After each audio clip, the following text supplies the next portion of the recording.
So today starting with figure out questions. तो which of the following numbers are not perfect square?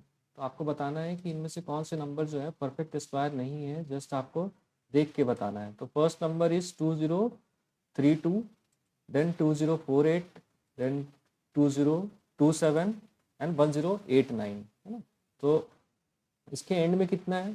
2 है। And में कितना है? 8 है।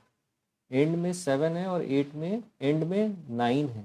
हम लोगों ने ऊपर पढ़ा था, अगर किसी नंबर के एंड में 2, 3, 8 या 7 आ रहा है, मतलब किसी नंबर के यूनिट प्लेस पे अगर इनमें से कोई नंबर है तो वो स्क्वायर नहीं होगा। ये हम डेफिनेटली बोल सकते हैं। We can say this with confidence that this number is not a square, not a perfect square number.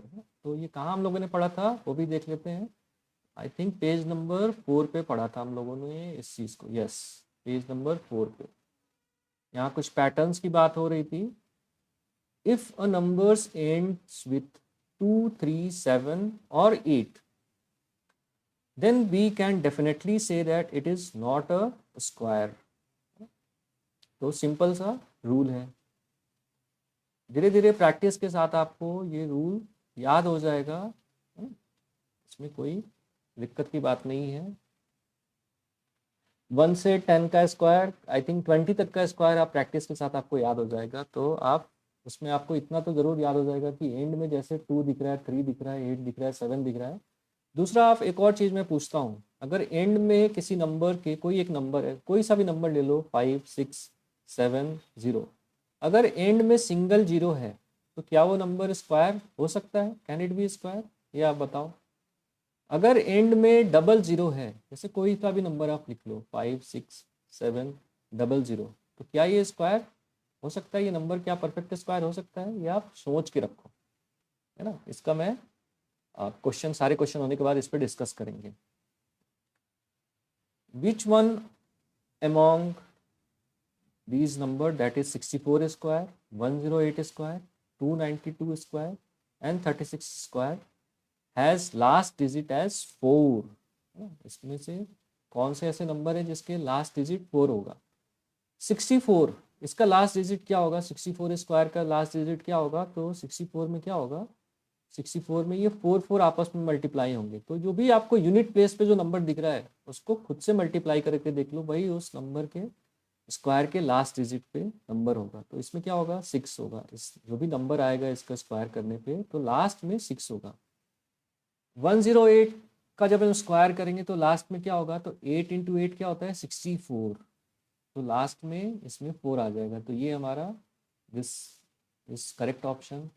292 का जो स्क्वायर करेंगे तो लास्ट में जो नंबर आएगा उसके यूनिट डिजिट पे, यानी लास्ट डिजिट क्या रहेगी उसकी? तो 2 इंटू 2, 4।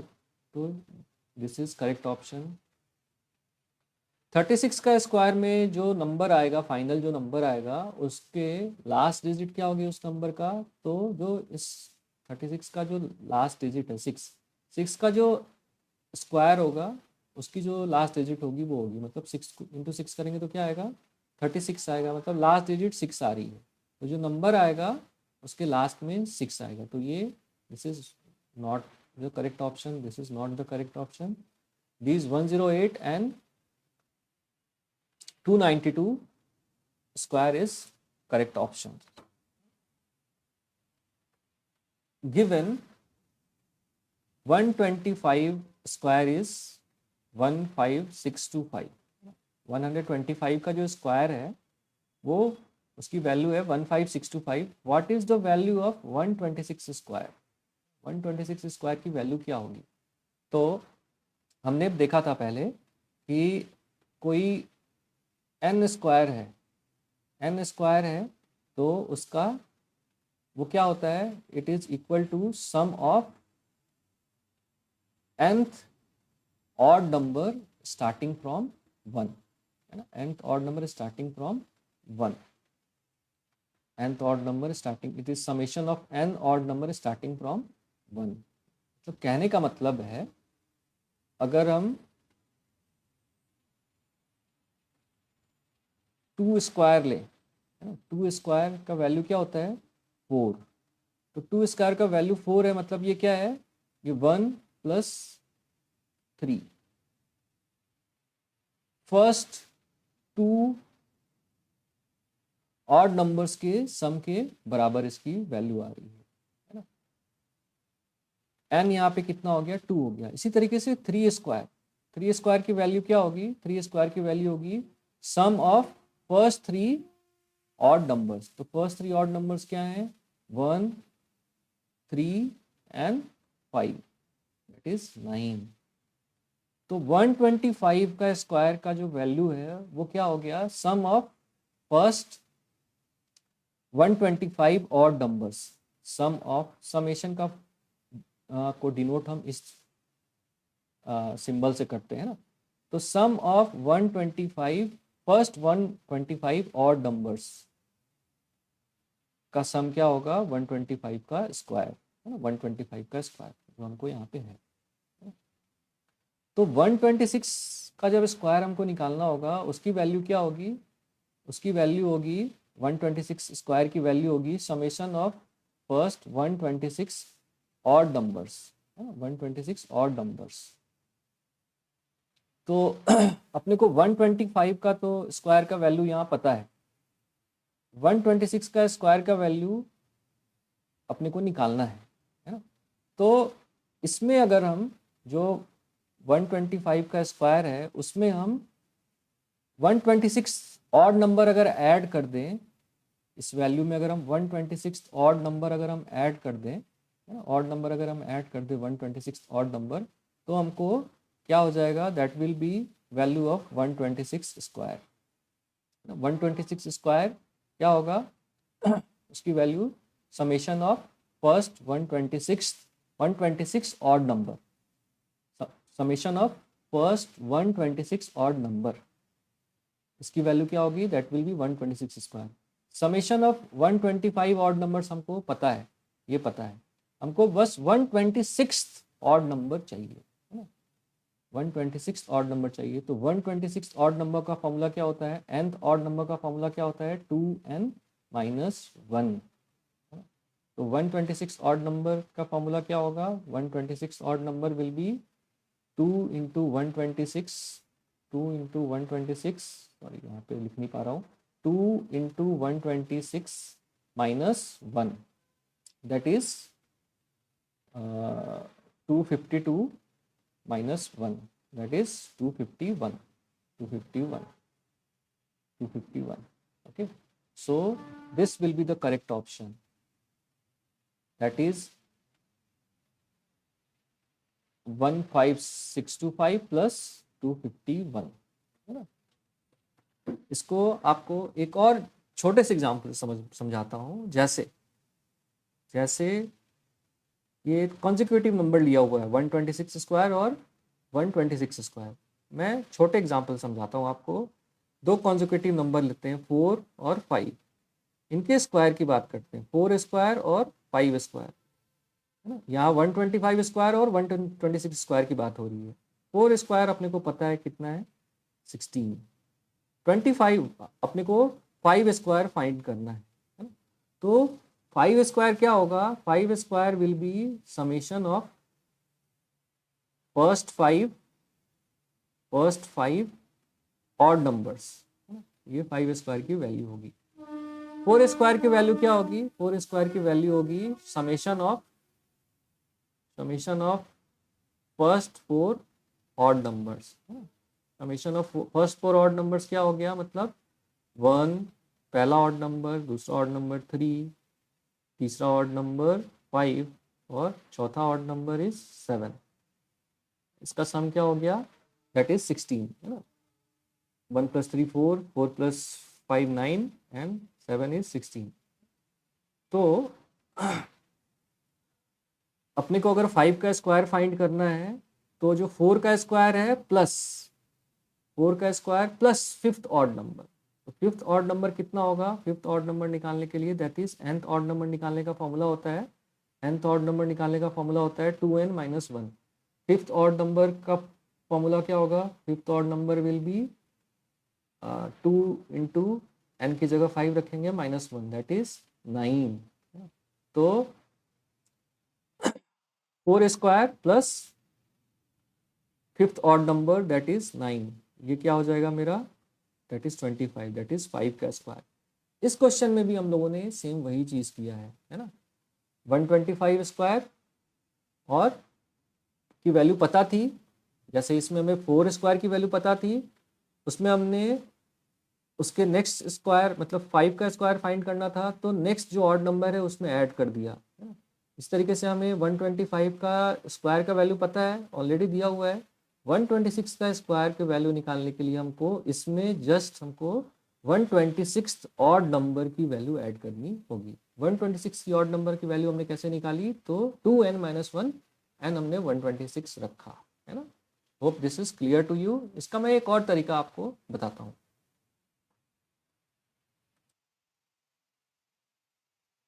तो इसका एक और जो सिंपल तरीका है जो आप एग्जाम में इसको यूज कर पाओगे, तो जस्ट आप इसको सिंप्लीफाई कर लो, है ना। इसको आप सिंप्लीफाई कर लो। ये क्या है, ये एन स्क्वायर है ना। एन स्क्वायर हमको पता हुआ है, उसकी वैल्यू हमको दी हुई है ना।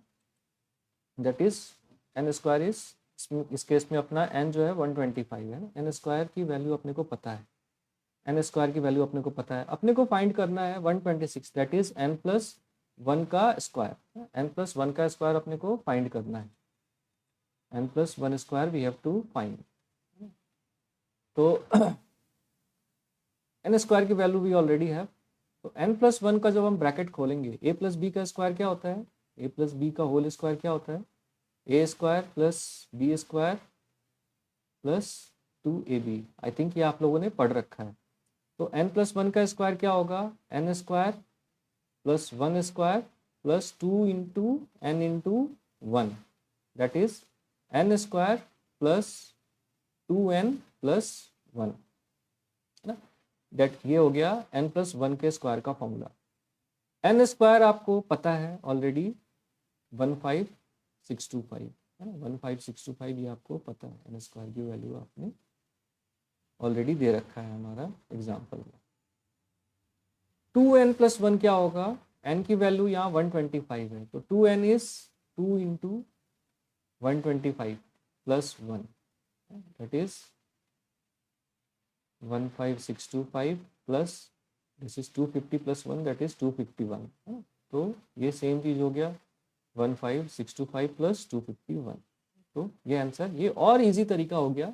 जो मैंने पहले वाला तरीका बताया वो आपको एक कंसेप्ट बताया जिसमें हमारा क्या था, किसी भी नंबर का जो स्क्वायर होता है that is equal to sum of first and odd numbers until starting from 1, है ना। वो वाला कंसेप्ट बताया मैंने, और ये सिंपल आपको फॉर्मूले के तरीके से भी ये आपको कंसेप्ट आप समझा सकते हो, बता सकते हो। एग्जाम में ये वाला कंसेप्ट आपको यूज करना इजी पड़ेगा। Next question, find the length of side of square which area is 441 metre square. एक कोई स्क्वायर है जिसका एरिया जो है वो दिया हुआ है अपने को 441 मीटर स्क्वायर। हमको उस स्क्वायर की साइड फाइंड करनी है। तो स्क्वायर का फॉर्मूला क्या होता है, स्क्वायर के एरिया का फॉर्मूला क्या होता है, कोई अगर ये स्क्वायर है जिसका लेंथ जो है ए है, साइड का लेंथ जो ए है, तो उसका एरिया क्या होगा, उस स्क्वायर का एरिया क्या होगा, it will be A square. यहाँ पर हमें एरिया दिया हुआ है, एरिया इज 441, ये हमें पता है। हमें साइड का लेंथ फाइंड करना है, साइड का लेंथ फाइंड करना है मतलब हमें ए की वैल्यू चाहिए, ए की वैल्यू चाहिए। तो हमें 441 का स्क्वायर रूट निकालना होगा। तो स्क्वायर रूट निकालने का क्या तरीका होता है, 441 का अपने को स्क्वायर रूट चाहिए तो हम इसका पहले प्राइम फैक्टराइजेशन करेंगे। तो 3 1 जा एंड देन 3 4 एंड 7 जा, ओके, देन अगेन 3 4 जा एंड 9 जा, then again it will go by 7 and 7। तो हमें क्या मिल रहा है, प्राइम फैक्टराइजेशन करने पे 3 इंटू 3 इंटू 7 इंटू 7, ये प्राइम फैक्टराइजेशन 441 का किया हमने। इनको हम ऐसे लिख सकते हैं 3 square into 7 square, 3 square into 7 square, और फिर 3 इंटू 7 का होल स्क्वायर, है ना, दैट इज 21 का होल स्क्वायर। तो स्क्वायर रूट क्या मिल गया हमको, साइड की लेंथ क्या मिल गई 21, तो साइड की लेंथ हो गई 21, साइड की लेंथ 21 होगी तो एरिया क्या होगा 441, ये हम 21 का स्क्वायर करके भी देख लेते हैं, 21 and this is 42, so this is 441, hence your answer will be 21, length of side will be 21 meter, 21 meter, and 21 meter into 21 meter will be 441 metre square, है ना। आपको यूनिट का भी ध्यान देना है, आप एग्जाम में सिर्फ 21 लिख के आ जाओगे तो आपका मार्क्स कट हो सकता है, आपको यूनिट का भी ध्यान देना है। तो metre into metre is metre square, है ना। अगर सीएम इंटू, अगर यहाँ सेंटीमीटर होता तो आप जो आंसर निकालोगे, वैल्यू निकालोगे, यहाँ अगर सेंटीमीटर स्क्वायर होता एरिया, छोटा एरिया होता, सेंटीमीटर में होता, तो आप जो साइड का लेंथ निकालते 21, तो आपको 21 सेंटीमीटर लिखना होता, length of side is 21 centimetre, है ना। Hope this is clear to you, है ना। बिल्कुल परफेक्ट आंसर लिख के आना है एग्जाम में, है ना। Next question, question number 5, find the smallest square number that is divisible by each of the following number. So you have to find that smallest square number that is divisible by each of these numbers, है ना। तो क्या होगा वो square number, smallest square number, तो उसके लिए आप पहले इन नंबर्स को एनालाइज करो। नंबर, पहला नंबर है 4, ये ऑलरेडी 2 का square is 4। Next number is 9 3 का स्क्वायर है। नेक्स्ट नंबर इज 10 तो किसी का स्क्वायर नहीं है ना। 10 का अगर हम प्राइम फैक्टराइजेशन का बात करें, 10 के प्राइम फैक्टराइजेशन को करेंगे हम, तो क्या लिख सकते हैं, 10 को 2 इंटू 5 वी कैन राइट। तो हमें स्क्वायर नंबर चाहिए, smallest square number that is divisible by each of the following number. तो इन नंबर को स्क्वायर नंबर बनाने के लिए, है ना, इसको स्क्वायर नंबर बनाने के लिए हमें क्या चेक करना पड़ेगा। तो सबसे पहले अगर इस तरीके का क्वेश्चन आता है जिसमें हमको smallest number that will be divisible by some numbers, है ना, इस तरीके का क्वेश्चन हम लोगों ने पहले भी सॉल्व किया हुआ है। तो उसमें हमको सबसे पहले हम क्या फाइंड करते हैं, एलसीएम फाइंड करते हैं। तो सबसे पहले हम 4, 9 और 10 का लीस्ट कॉमन फैक्टर एलसीएम निकाल लेंगे, है ना। एलसीएम क्या होगा इनका, 2, 9 एंड 5, है ना। इसके बाद कोई और फर्दर इसको हम नहीं ब्रेक कर सकते, है ना। तो ये क्या हो गया, 2 इंटू 2, 9 को हम लिख सकते हैं 3 इंटू 3 और 5 को एज इट इज 5 लिखेंगे, है ना। तो आप देख रहे हो इसमें 2 का स्क्वायर है, 3 का स्क्वायर है और 5 है ना। तो इस जो ये कह रहा है स्मॉलेस्ट स्क्वायर नंबर चाहिए, स्मॉलेस्ट नंबर नहीं चाहिए हमको। अभी तक जो हम नॉर्मल करते आए हैं इससे पहले क्लासेस में, स्मॉलेस्ट नंबर निकालना होता था that is divisible by each of the following number, तो हम एलसीएम निकालते थे। अभी हमको स्मॉलेस्ट स्क्वायर नंबर निकालना है। स्मॉलेस्ट नंबर तो हमने निकाल लिया, स्क्वायर नंबर बनाने के लिए इसको हमको क्या करना होगा, 5 को इस नंबर जो भी नंबर आ रहा है उसमें 5 से और मल्टीप्लाई करना होगा ताकि ये 5 भी स्क्वायर बन जाए, है ना। तो वो स्मॉलेस्ट नंबर क्या होगा, तो ये नंबर होगा दैट इज 2 इंटू 3 इंटू 5 का, ये स्क्वायर को हम बाहर निकाल लेंगे ना, कॉमन है क्योंकि तीनों नंबर स्क्वायर में है। तो that is 6 into 5 that is 30 और 30 का स्क्वायर दैट इज 900। सो तो 900 is that smallest square number that is divisible by each of this number, है ना। 900 4 से भी डिविजिबल है ना। 125 नहीं 125 नहीं, 2 टू 5 टाइम्स जाएगा 4 से। 9 से 100 टाइम्स पे डिवाइड होगा 900 और 100 से 9 टाइम्स में डिवाइड होगा, है ना। 100 से 9 टाइम में डिवाइड होगा और 900 इज ऑल्सो स्क्वायर नंबर। किसका स्क्वायर है वो, तो 30 का स्क्वायर है। तो इस तरीके से we have solve till question number 5। Next जो क्वेश्चन है वो हम लोग नेक्स्ट लेक्चर में देखेंगे, लेकिन उससे पहले आपको उसमें एक कुछ हिंट दे देता हूँ। Find smallest number by which 9480 must be multiplied so that the product is a perfect square। मतलब 9408 में ऐसा कौन सा नंबर मल्टीप्लाई करेंगे कि वो जो नंबर है वो परफेक्ट स्क्वायर बन जाए, है ना। तो कैसे हम फाइंड करेंगे, तो उसके लिए पहले तो हमको देखना पड़ेगा कि 9404 किन किन नंबर का प्रोडक्ट है और उनमें कितने ऐसे नंबर हैं जो ऑलरेडी स्क्वायर नंबर हैं। उसके बाद जो नंबर बचेंगे जो स्क्वायर के फॉर्म में हम जिनको नहीं लिख पाएंगे, तो उनको हम स्क्वायर के फॉर्म में बनाने के लिए उसी नंबर से मल्टीप्लाई कर देंगे, है ना। कोई बात नहीं, अभी आपको नहीं समझ में आया तो इसको नेक्स्ट क्लास में बिल्कुल ईजी से समझेंगे। अभी तक आपको जो भी कुछ डाउट है तो आप कमेंट में प्लीज़ डालें, है ना।